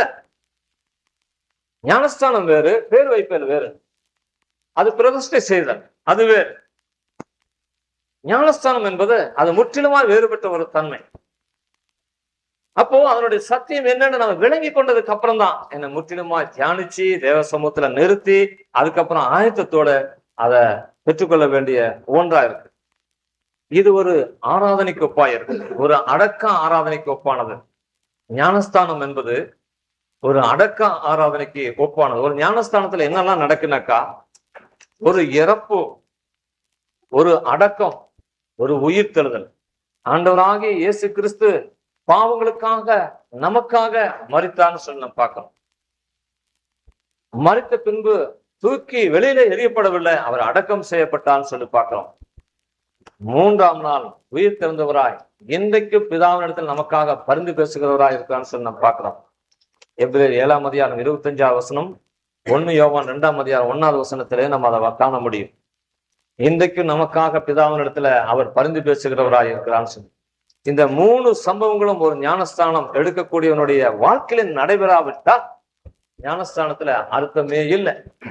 ரோமர் 6ஆம் அதிகாரத்துல 4-5 வசனங்கள் நம்ம வாசிப்போம். ரோமர் 6ஆம் அதிகாரத்துல 4-5 வசனங்கள். மேலும் பிதாவின் மகிமையினாலே கிறிஸ்து மரித்தோரிலிருந்து எழுப்பப்பட்டது போல நாமும் புதிதான ஜீவனுள்ளவர்களாய் நடந்து கொள்ளும்படிக்கு அவருடைய மரணத்திற்குள்ளாகும் ஞானஸ்தானத்தினாலே கிறிஸ்துவுடனே கூட அடக்கம் பண்ணப்பட்டோம். ஞானஸ்தானத்தினுடைய சடங்குல கிறிஸ்துவோடு கூட நான் அடக்கம் பண்ணப்படுகிறேன். மரிக்காத ஒருவனை எப்படி அடக்கம் செய்ய முடியும்? பாவத்துக்காக நான் மரிக்க வேண்டும். இயேசு கிறிஸ்து பாவத்துக்காக மரித்து விட்டபடினால நானும் பாவத்துக்காக நான் மரித்து விடுகிறேன். இனி நான் பாவம் செய்ய மாட்டேன் என்ற தீர்மானத்தோடு கூட வருகிறவர்கள். அதுதான் நமக்கு வேணும். இந்த தீர்மானம் தான் முக்கியமான தீர்மானம். இந்த தீர்மானத்தை எடுக்கிறதுக்கு பிசாசு அவ்வளவு சீக்கிரம் விடவே மாட்டான். பாருங்க, ஒரு வாக்குத்தத்த வசனம் நம் வாழ்க்கையில நிறைவேறதுக்கு ரொம்ப விசுவாசம் நமக்குள்ளாக கொடுப்பான். ஒருவேளை நடக்கக்கூடாத, அதாவது குணமாக்கப்படாத வியாதிகள் குணப்படணும்ன்றதுக்காக கூட அதிகமான விசுவாசம் நமக்குள்ளாக உருவாக்கிடலாம். ஆனா பாவம் செய்யாம இருக்க முடியும் அப்படிங்கிற விசுவாசத்தை பாருங்க அதிகமா உருவாக்க முடியறது கஷ்டமான ஒரு காரியமா இருக்கும். அது கஷ்டமானவர்களுக்கு தான் கஷ்டமா இருக்கும், விளங்கி கொள்ளாதவர்களுக்கு தான் கஷ்டமா இருக்கும். விளங்கி கொண்டவர்களுக்கு அது கஷ்டம் அல்லவே அல்ல. வேதமே என்னுடைய மூச்சா இருக்கிறவர்களுக்கு, வேதமே என்னுடைய ஜீவன் சொல்லக்கூடியவர்களுக்கு அது அற்பமான காரியம். இந்த பாவத்தை மேற்கொள்ளுகிற காரியம் அற்பமான ஒரு காரியமாயிரும். இங்கே அந்த அடக்கம், மரிக்காத ஒரு மனுஷன் எப்படி அடக்கம் பண்ண முடியும்? ஆகவே பாவத்தை நான் இனிமேல் செய்ய மாட்டேன், என் பழைய மனிதன் இறந்து போய் விட்டான்னு சொல்லி இதையே எபேசியர் நிருபத்தை நம்ம வாசிக்கிறோம். 4ஆம் அதிகாரத்துல 25 2வது வசனம். அந்தபடி அந்தப்படி முந்தின நடக்கைக்குரிய மோச போக்கும் இச்சைகளினாலே கெட்டு போகிற பழைய மனுஷனை நீங்கள் களைந்து போட்டு. நல்லா பாருங்க, தியானிங்க. அந்தப்படி முந்தின நடக்கைக்குரிய மோசம் போக்கும் இச்சைகளினாலே கெட்டு போகிற பழைய மனுஷனை நீங்கள் களைந்து போட்டு. அந்த களைகிற அனுபவம் இருக்கு இல்லைங்களா, அதுதான் அடக்கம் செய்கிற. அந்த பழைய மனுஷன் என்ன பண்ணணும்? அடக்கம் செய்து விட வேண்டும்னு சொல்லி நான் பார்க்கணும். பழைய மனுஷனை சரியா அடக்கம் பண்ணப்படாத இடத்துல தாங்க துர்நாற்றங்கள் எழும்பும். மறிக்கப்பட்ட சடலத்தை சரியா புதைக்காதபடி அறகுறையாய் புதைக்கிற இடத்துல என்ன ஆகும்? உடனே துர்நாற்றங்கள் எழும்பும். அறகுறையாய் புதைக்கப்பட்ட மனுஷனுடைய வாழ்க்கையில தான் ஞானஸ்தானம் எடுத்திருந்தாலும் பாவம் என்கிற நாற்றம் அவனுடைய வாழ்க்கையில கிளம்பி வருகிறது. அநேகருடைய வாசனைகளை கெடுக்கிற ஒரு தேவனுடைய பிள்ளைகளுக்கு சாட்சி இல்லாதவர்களாய் காணப்படுகிறார்கள். காரணம் என்ன? ஒவ்வொரு கிறிஸ்தவர்களும் இன்னைக்கு பார்க்கும் பொழுது, ஞானஸ்தானம் பெற்றுவிட்டேன்னு சொல்லுகிறத பார்க்கும் போது இருதயம் துடிக்கிறது, இருதயம் வேதனைப்படுகிறது. காரணம் என்ன? சரியா அடக்கமாக்கப்படாதவர்கள், சரியா அடக்க ஆராதனையில கலந்து கொள்ளாதவர்கள், அடக்கம் பண்ணும்படியாக தன்னை கொடுக்காதவர்கள் தான் அறகுறையாய் அடக்கம் பண்ணப்பட்டவர்கள். ஆகவேதான் அவருடைய வாழ்க்கையில எப்பப்பாரு நாற்றம், துர்நாற்றம், வெள்ளையடிக்கப்பட்ட கல்லறைகளை போல உள்ள அனுபவம். வெளியே வெள்ளை, வெளியே வேதாமம், வெளியே பைபிள், வெளியே ஊழியம் எல்லாம் நடக்கும். ஆனா அந்த ரங்கத்தை 1008 பாவங்கள், எண்ண முடியாத அளவுக்கு ஒரு நிமிஷத்துல எத்தனை பாவங்களை செய்வார். அது ஞானஸ்தானத்துக்கு அழகே அல்லங்க. அதெல்லாம் ஞானஸ்தானம். அதனாலதான் நம்ம சின்ன குழந்தையில எடுத்துடுறோம்ன்றோம்.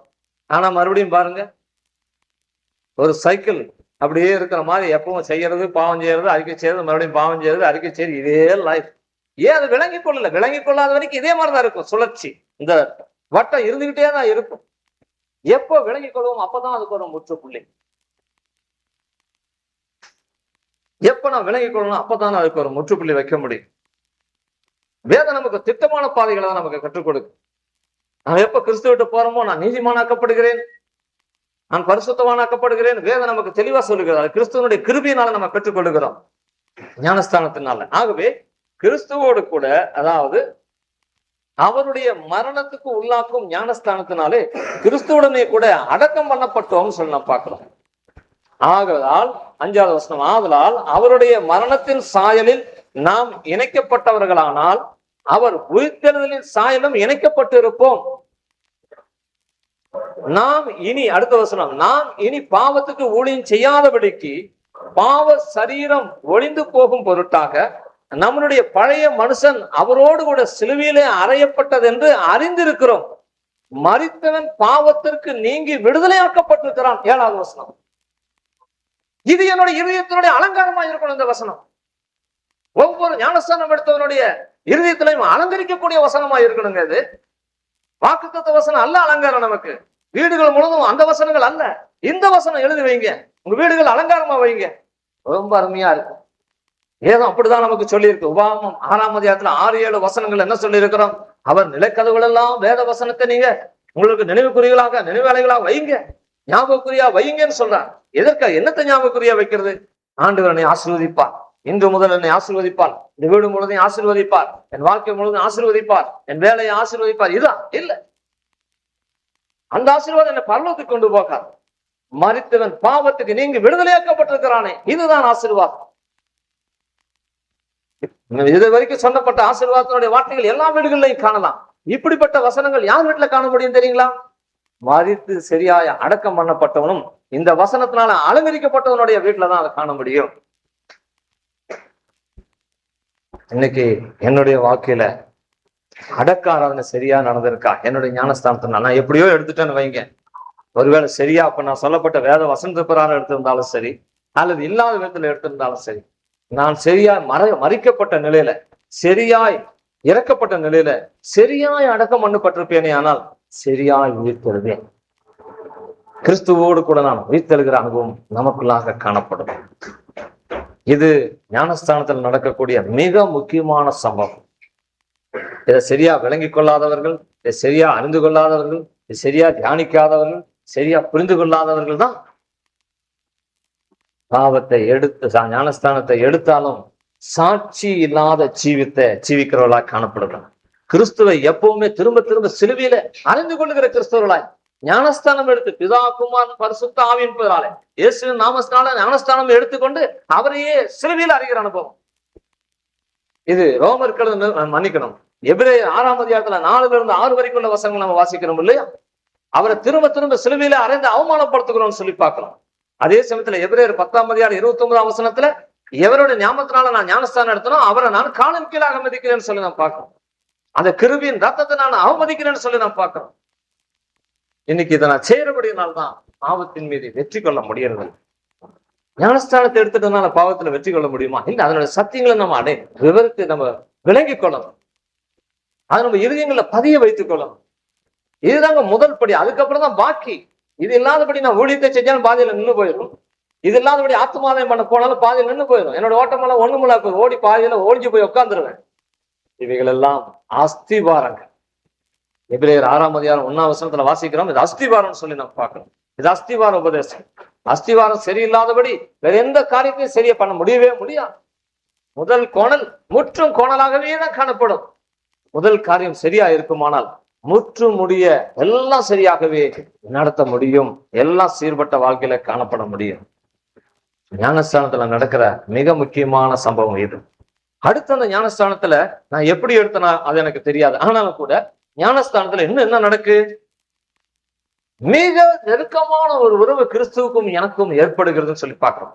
கலைந்து போட்ட புதிய மனுஷன் பழைய மனுஷனை கலைந்து போட்ட பிற்பாடு புது சிருஷ்டியாக தேவன் என்னை மாற்றி விடுகிறார். வாசிங்க 2 கொரிந்தியர் 5ஆம் அதிகாரம் 17ஆவது வசனம் இல்லையா? 2 கொரிந்தியர் 5:17. இப்படி இருக்க ஒருவன் கிறிஸ்துவுக்குள் இருந்தால் புது சிருஷ்டியா இருக்கிறான். இப்ப என்னுடைய வாழ்க்கை உலகத்துக்குள்ளாக இருந்த வாழ்க்கை உலகத்திலிருந்து வெளியே வந்துவிட்டு கிறிஸ்துவுக்குள்ளாக நான் ஆரம்பித்து விடுகிறேன். என்னுடைய வாழ்க்கைக்கு இப்ப எனக்கு கிறிஸ்துவுக்கு மிக நெருக்கம் ஏற்பட்டு விடுகிறது. இதைத்தான் இயேசு கிறிஸ்து சொல்கிறார். வெளிப்படுத்துற விசேஷம் 3ஆம் அதிகாரம் 20ஆவது வசனத்தில், இதோ வாசலண்டே நெருங்கி நான் கதவை தட்டுகிறேன்னு சொல்லி பார்க்க. அவருடைய சத்தியங்களினாலே தட்டப்படுகிறோம். அதற்காக என்னுடைய இதயத்தை ஒப்புக் கொடுக்கிறது தான் அந்த திறக்கப்படுகிற அனுபவம். திறக்கப்படும் பொழுது அவர் என்னோடு கூட வந்து வாசம் செய்கிறான்னு சொல்லி பார்க்கிறோம். இதே யோவான் சுவிசேஷம் 14ஆம் அதிகாரத்துல 21, 23 வசனங்களை நம்ம வாசிக்கிறோம். இது அவருக்கும் எனக்கு ஒரு மிகுந்த நெருக்கத்தை உண்டு பண்ணுகிற ஒரு நாள். ஞானஸ்தான சாதாரண காரியம் அல்ல. கிறிஸ்துவை என்னோடு கூட நான் அனுபவிக்கிற ஒரு அருமையான அனுபவம்னு சொல்லி நான் பார்க்கிறோம். வாசிங்க. நான் என் பிதாவிலும் நீங்கள் என்னிலும் நான் உங்களிலும் இருக்கிறதை அந்நாளிலே நீங்கள் அறிவீர்கள். என் கற்பனைகளை பெற்றுக்கொண்டு அவைகளை கை கொள்ளுகிறவனே என்னிடத்தில் அன்பா இருக்கிறான். இது ஒரு மிகுந்த நெருக்கம் உள்ளது. அதாவது 2 கொரிந்தியர் 5ஆம் அதிகாரம் 17ஆவது வசனத்துல வாசிக்க சொன்னதுதான் நான் மறுபடியும் வாசிக்க சொன்னேன். அது என்னன்னு கேட்டீங்கன்னா, கிறிஸ்துவுக்குள்ளாக இருந்தால் புது சிருஷ்டியாக மாறி விடுகிறான். அவன் சிந்தை புதிதாக்கப்பட்டு விடுகிறது. அவனுடைய பார்வையில ஒரு வித்தியாசம் காணப்படுகிறது, புது பார்வை. அவனுடைய நாவல ஒரு புது வார்த்தைகள், அன்பான வார்த்தைகள், கீழ்ப்படுதலான வார்த்தைகள், பெருமைகள் எல்லாம் ஒளிஞ்சு போயிடுச்சு. அதெல்லாம் பழைய மனுஷனுக்கு உண்டானது. நேற்றுமை எல்லாம் ஒளிஞ்சு போச்சு, பழைய மனுஷனுக்கு உண்டானது. இவைகளெல்லாம் ஒளிஞ்சு போன அனுபவம். அதான் பழைய மனுஷன். இப்போ புது சிருஷ்டி. இப்ப நாவல பாத்தீங்களா, எல்லா வித்தியாசமான வார்த்தைகள், கிறிஸ்துவை குறிச்சும் கிறிஸ்துவனுடைய அன்பை குறிச்சும் சாட்சியை குறித்தும் இப்படிப்பட்ட வார்த்தைகள். என்னுடைய பார்வையில வித்தியாசம், கிரிகையில வித்தியாசம், எல்லா காரியங்களும் வித்தியாசம். ஆவிக்குரிய ஜீவித்துக்கு எல்லாத்திலும் முதலிடம். உலகத்துல எந்த காரியங்கள் வந்தாலும் அதெல்லாம் பின்னாக வைத்த பழைய மனுஷன். உலக மனுஷர்களை பிரியப்படுத்தும்படியாக சில காரியங்களை போவேன், அதெல்லாம் பழைய மனுஷ ஜீவிதம். இப்ப அதெல்லாம் என் கிறிஸ்துவை மாத்திரமே பிரியப்படுத்தும்படியாக என் வாழ்க்கையை நான் ஒப்பு கொடுத்து விட்டேன். அவருக்கும் எனக்கு நான் இப்ப மிகுந்த நெருக்கம். ஒரு காலத்துல உலகத்துக்கு எனக்கு நெருக்கம் இருந்தது, அல்லது உலகத்துல என் சொந்த பந்தங்களுக்கு எனக்கு நெருக்கம் இருந்தது, அல்ல என்னை நேசிக்கிறவர்களுக்கு எனக்கு நெருக்கம் இருந்தது. இப்பொழுது உண்மையா என்னை நேசிக்கவே யார் என்று நான் கண்டுகொண்டேன். ஆகவே கிறிஸ்துவுக்கும் எனக்கும் தான், அவர் மணவாளன், நான் மணவாள். இந்த உறவுக்குள்ளாக நான் வந்து மிகுந்த நெருக்கத்துக்குள்ளாக வந்து விடுகிறேன். இதை விளங்கிக் கொள்ள கலாத்தியர் 3ஆம் அதிகாரம் 27ஆவது வசனத்தை வாசிங்க. கலாத்தியர் 3:27. ஏனெனில் உங்களில் கிறிஸ்துவுக்குள்ளாக ஞானஸ்தானம் பெற்றவர்கள் எத்தனை பேரோ, கிறிஸ்துவுக்குள்ளாக ஞானஸ்தானம் பெற்றவர்கள் எத்தனை பேரோ அத்தனை பேரும் கிறிஸ்துவை தரித்துக் கொண்டிருக்கிறேன். பழைய மனுஷனை கணிந்த விட்ட மாத்திரத்திலேயே கிறிஸ்துவை நான் அணிந்து கொள்ளுகிறேன். கிறிஸ்துவுக்குள்ளாக வாழ்க்கை நடத்த நான் ஆரம்பிக்கிறேன். கொலோசியர் 2ஆம் அதிகாரம் 6ஆவது வசனத்தையும் வாசிங்க. கொலோசியர் 2:6. ஆகையால் நீங்கள் கர்த்தராகிய கிறிஸ்து இயேசுவை ஏற்றுக்கொண்டபடி, இப்ப நான் ஏற்றுக்கொண்டபடினாலே, அவருக்கு எனக்கும் நெருக்கம் ஆகிவிட்டபடினாலே, அவரை நான் அணிந்து கொண்டபடினாலே, ஆகையால் கிறிஸ்துவை ஏற்றுக்கொண்டபடியே அவருக்குள் வேறு கொண்டவர்களாக, அவருக்குள்ளாக வேறு கொண்டவர்களாய். அவர்கள் உலகத்துக்குள்ளாக வேறு கொண்ட அனுபவம் இருந்தது. இப்பொழுது அது அங்கிருந்து பிடுங்கப்பட்டு கிறிஸ்துவின் மீது நடப்பட்டதா இருக்கு. அப்படின்னாலே அவருக்குள்ளாக வேறு கொண்டவர்களாய், அவர் மேல் கட்டப்பட்டவர்களா, அவர் மேல கட்டப்பட்ட அனுபவம். ஆலயங்கள் கட்டப்பட்டது, உலகத்தினால கட்டப்பட்ட என்னுடைய மாளிகை இடிக்கப்பட்ட போயிடுச்சு. இப்போ ஆவிக்குரிய மாளிகையை நான் கர்த்தராகிய இயேசு கிறிஸ்துவின் மேல கட்டப்பட்டு வருகிறேன். அவருக்குள் நடந்து கொண்டு, அவருக்குள்ளாக நடந்து கொண்டு என்ன அர்த்தம்? அவருடைய கற்பனைகளுக்குள்ளாக என்னுடைய வாழ்க்கையை அமைத்துக் கொண்டு நீங்கள் போதிக்கப்பட்டபடியே விசுவாசத்தில் உறுதிப்பட்டு ஸ்தோத்திரத்தோட அதிலே பெருகுவீர்களா. கிறிஸ்துவுக்குள்ளா இருக்கிற ஜீவியத்தில் நீங்க பெருகணும்னு சொல்லி நம்ம பார்க்கிறோம். எங்க பெருகிறோம் இன்னைக்கு? கிறிஸ்துவுக்குள்ளா கால் எடுத்து வைக்கிறோம் ஒரு அடி, அப்புறம் ஒரு 10 அடி திரும்ப உலகத்துக்குள்ளா கால் எடுத்து வச்சு ஓடி விடுகிறோம் இல்லையா? ஞானஸ்தானத்தை காரியங்களை சரியா விளங்கி கொள்ளாதபடி, புரிந்து கொள்ளாதபடி திடீர்னு கைகளை உயர்த்தி ஞானஸ்தானத்தை எடுத்து விடுகிறதுனாலதான் இன்னைக்கு அநேகர் அதை விளங்காம எடுத்து விட்டபடினாலதான் அதுல சரியா நிலைத்து நிற்க முடியல, அதை புரிந்து கொள்ள முடியல, அதுக்கேற்புடைய வாழ்க்கைகள் நடத்த முடியல. முதல்ல நம்ம வாசிச்சோம் மத்தேயு சுவிசேஷம் 3ஆம் அதிகாரத்துல 5-6 வசனங்களை வாசிச்சோம் இல்லையா? எடுத்தவங்களுக்கு பார்த்து எடுத்துட்டு திரும்ப போகும்போது ஆவியானவருடைய ஆலோசனை என்ன சொல்றது தெரியுங்களா? 8வது வசனத்தை வாசிங்க.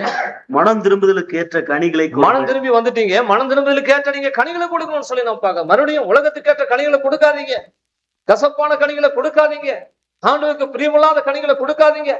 ஏசாயாவின் புஸ்தகம் 5ஆம் அதிகாரத்துல 1-7 வசனங்கள் வரைக்கும் நம்ம வாசிக்கிறோம். அவர்களோ கசப்பான கனிகளை கொடுத்தார்கள் சொல்லி, அப்படிப்பட்ட கனிகள் எனக்கு வேண்டாம். இப்பொழுது நீங்க மனம் திரும்புதலுக்கு ஏற்ற கனிகள், மதுரமான வாழ்க்கை, உங்க வாழ்க்கை மதுரமா இருக்கட்டும். ஒவ்வொருடைய வாழ்க்கையுடைய ஒவ்வொரு ஆசைகளும் கிறிஸ்து வெளிப்படுத்தணும் தான் அதனுடைய அர்த்தம். மனம் திரும்புதலுக்கு ஏற்ற கனிகளை நீங்க கொடுங்கள். கனி தருகிற மனங்களா, கனியற்ற மரங்களா இல்லாதபடி கனி தருகிற மரங்களா, பணம் தருகிற கிறிஸ்தவர்களாய் நீங்கள் காணப்படுங்கள். பலன் தருகிற கிறிஸ்தவனாய் காணப்படுகிறேனா, பலனற்ற கிறிஸ்தவனாய் காணப்படுகிறேனா?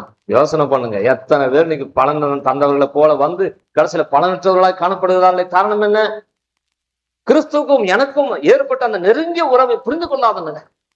நெருங்கிய உறவை புரிந்து கொண்டோமே ஆனால் மாத்திரமே அவருடைய சத்தத்தை நாம் புரிந்து கொள்ள முடியும். சத்தத்துக்கு முதல்ல செவிசாய்க்க என்னால ஒப்பு கொடுக்க முடியும். இவைகள் இல்லாதனாலதான் என்னுடைய வாழ்க்கை வித்தியாசமாக காணப்படுகிறது. ஆகவே அவருக்கும் எனக்கு ஒரு நெருங்கிய தொடர்பு, நெருங்கிய உறவு. அவர் என்னை அவரை நான் அணிந்து கொள்ளுகிறேன் அப்படின்னு இன்னொரு விதத்தை சொல்லணும். அவரே எனக்கு அலங்காரமா இருக்கிறார், அவரே என்னை அலங்கரிக்கிறவராய் இருக்கிறான்னு சொல்லி நான் பார்க்கணும். நற்கிரிகளினால் என்னை அலங்கரிக்கும்படியாக என்னோடு கூட இருக்கிறான். பிதாவின் சித்தத்தை மாத்திரமே செய்யும்படியாக இந்த உலகத்துல வந்தவர் என்னோடு கூட இருந்து அவருடைய சித்தத்தை மாத்திரமே செய்யும்படியாக எனக்குள்ளாக கிரியை நடப்பிக்கிறவர் சொல்லி நாம் பார்க்கணும். சாதாரணம் அல்ல ஞானஸ்தானம்.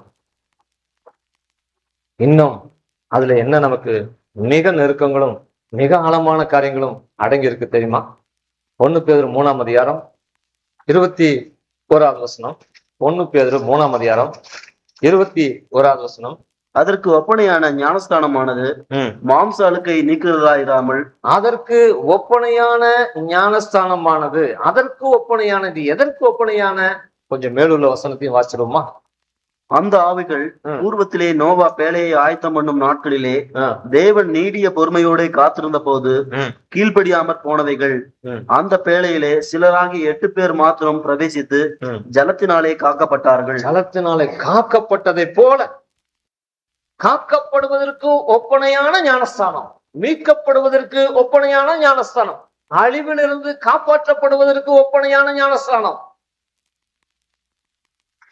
பிசாசன் கிரிகளை செய்து கொண்டு இருப்பேன், அதனுடைய முடிவு அழிவு, பாவத்தின் சம்பளம் மரணம், எல்லாருக்கும் தெரியும்.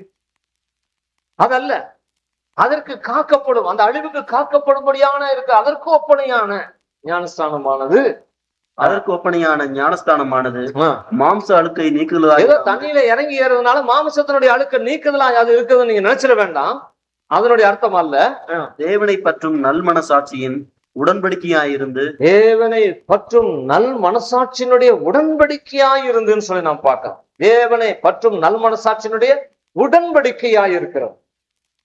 ஞானஸ்தானத்துல இயேசு கிறிஸ்துவையே நான் பற்றி ஜீவிப்பேன்னு சொல்லி உடன்படிக்கை இந்த உலகத்துல உண்டு பண்ணுகிற நாள். அதாவது பூலோகத்துல சபிக்கப்பட்ட பூமியில தள்ளப்பட்ட ஜீவித்து இருக்கிற நீங்களும் நானும் ஆசீர்வாதத்தின் தேவனும் நீதிபரரும் நியாயாதிபதியுமா இருக்கிறவருக்கு எனக்கும் ஒரு உடன்படிக்கையை ஏற்படுத்திக் கொள்கிறேன். ஆண்டவரே, நீதி இருப்பது வானமுக சிங்காசனமா இருக்கலாம், பூமி உம்முடைய பாதப்படியாக பூமியிலே ஜீவித்துக் கொண்டு இருக்கிறேன். பல விதமான சோதனைகளும் பலவிதமான உபத்திரங்களும் உள்ளக்கூடிய இந்த பூமியில ஜீவித்துக் கொண்டு இருக்கிற நான் இந்த பலவிதமான உபத்திரங்களும் இச்சைகளும் பாவங்களும் நிறைந்த ஒரு இடத்துல இருந்தாலும் கூட நான் உமக்காக ஜீவிக்கும்படியாக நான் ஒப்புக் கொடுக்கிறேன்னு சொல்லி இந்த நாள்ல நான் உடன்படிக்கை ஏற்படுத்தி விடுகிறேன் ஆண்டவரே. ஒரு நாள் வரும், அந்த நாள்ல நீர் என்னை மீட்டுக் கொள்வீர், உம்மோடு கூட என்னை சேர்த்திக் கொள்வீர் என்று சொல்லி அந்த நம்பிக்கை, அந்த விசுவாசத்தை ஒடிவனுமாய் நான் உம்மோடு கூட உடன்படிக்கை ஏற்படுத்திக் கொள்ளுகிறேன் ஆண்டவரே என்று சொல்லி உடன்படிக்கை பண்ணுகிற ஒரு நாள் ஞானஸ்தானத்தின் நாள். ஒரு நாள்ல மத்திய ஆகாயத்துல அவர் வர இருக்கிறான்னு சொல்லி நாம் பார்க்கிறோம். எபிரேயர் 9ஆம் அதிகாரத்துல கடைசி வசனத்தை வாசிங்க. எபிரேயர் 9 கடைசி. கிறிஸ்துவும் அநேகருடைய பாவங்களை சுமந்து தீர்க்கும்படி ஒரே தரம் பலியிடப்பட்டு தமக்காக காத்து கொண்டிருக்கிறவர்களுக்கு ரட்சிப்பை அருளும்படி 2ஆம் தரம் பாவம் இல்லாமல் தரிசனமாவார். பாவம் இல்லாதபடி தமக்காக காத்து கொண்டு இருக்கிறவர்களுக்கு ரட்சிப்பை அருளும்படின்னு சொல்லி பார்க்கிறோம் இல்லையா? ஆமாண்டவரே, நான் உனக்காகவே காத்து கொண்டு இருக்கிறேன், உம்முடைய வரிக்காகவே நான் காத்து கொண்டு இருக்கிறேன், உம்முடைய ராஜ்யத்துக்காகவே நான் காத்து கொண்டு இருக்கிறேன் சொல்லி, ஆகவே நான் உமக்காக நியமிக்கப்பட்டவள், உமக்காக நியமிக்கப்பட்டவன் சொல்லி நாம் உடன்படிக்கை ஏற்படுத்துகிற நாள் தான் ஞானஸ்தானத்தின் நாள். ஆகவே நான் எந்த நிலையிலிருந்து ஞானஸ்தானம் எடுக்கிறேன், இதை நான் சரியா விளங்கி கொண்டிருப்பேனே. ஆனால் ஒரு காலத்துல நான் பசாசோடு கூட உடன்படிக்கை பண்ணியிருந்தேன், பாவத்தோடு கூட உடன்படிக்கை பண்ணியிருந்தேன். ஆகவே இப்ப பாவத்தோடு அல்ல, பசாசோடு அல்ல, அவளிருந்து வேறு பிரிக்கப்பட்டவனாய் நான் கிறிஸ்துவோடு கூட உடன்படிக்கை ஏற்படுத்தி கொண்டு அவருடைய வாழ்க்கைக்கு, அவருடைய வார்த்தைக்கு நான் ஒப்பு கொடுக்கப்பட்டவனா இருக்கிறேன். இப்படி நான் ஜீவிக்கும் போது கடைசி நாள் என்னை மீட்கும்னு சொல்லி அந்த வசனத்தினுடைய இன்னொரு பகுதியில் நாம் வாசிக்கிறோம் இல்லையா? இத்தனை காரியங்கள் ஞானஸ்தானத்துல அடங்கி இருக்கிற காரியம். இதை கேட்டுக்கொண்டிருக்கிற அன்பு மகனே, மகளே, உன்னையும் இயேசு வாழ வைக்க துடிக்கிறார். வா, இயேசுவை நம்பி ஓடி வா. சமாதானத்திற்கான ஒரே வழி இயேசு. பாவங்களை கழுவி பரிபூர்ண விடுதலை கொடுக்கிற ஒரே தெய்வம் இயேசு. பரலோகத்துக்கு கொண்டு போகிற ஒரே வாசல் இயேசு. என் அருள்நாதர் இயேசு மதத்தை ஸ்தாபிக்க வரவில்லை, ஒரு மார்க்கத்தை மனிதனுக்கு காட்டி வாழ்க்கைக்கு வழியாக ஒளியாக தன் ஜீவனையே நமக்காய் தந்து இன்றைக்கும் ஜீவிக்கிறார். என் அன்பு பிள்ளையே, இன்றைக்கும் இதயத்தில் இவருக்கு இடங்கொடு, ரட்சிக்கப்படு, பாவத்திலிருந்து பரிபூர்ண விடுதலையை பெற்றுக்கொள். விசுவாசித்து பிதா, குமாரன், பரிசுத்த ஆவி நாமத்தில் மூழ்கி ஞானஸ்தானம் பெற்றுக்கள். பைபிளை வாசி, இயேசு உன்னோடு பேசுவார். ஞாயிறு தோறும் உனக்கு அருகில் உள்ள ஆவியோடும் உண்மையோடும் ஆராதிக்கிற ஒரு சபையில் கலந்து கொள். உன்னை வழிநடத்த, உன்னை விட ஆவிக்குரிய அனுபவம் வாய்ந்த தேவனோடு உறவாடுகிற, தேவனுடைய குரலை கேட்கிற ஒரு போதகரை தெரிந்து கொள். அவரோடு ஒட்டிக்கொள், அவருடைய ஆலோசனை கீழ்ப்படி. இப்பொழுது ஜெபிப்போம்.